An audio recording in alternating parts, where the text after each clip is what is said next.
армысыздар, құрметті көрермендер.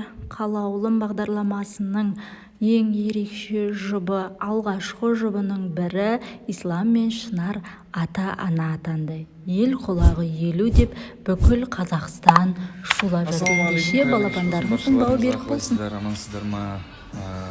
Жатқан жандар, өздеріңізге де осындай қуанышты Аллах тағала сіздерге бұйыртсын.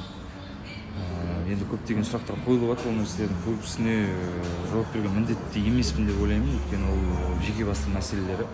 Сол себепті барлығы жақсы. Ұлым дүниеге келді, ең бастысы. Қызылордадан, Қызылорда ағайын туыстар хабарласыңдар естіңіздер.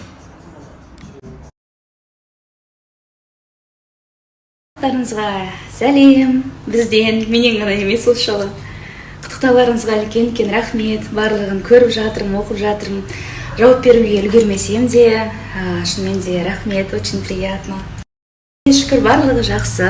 Кеше түнде босандым. Сториста айтуақ деп айта салған едім, бірақ негізінде айтуақ болған жоқ. 18 сағат толғатып, мына адамды аман есен дүниеге алып келдім.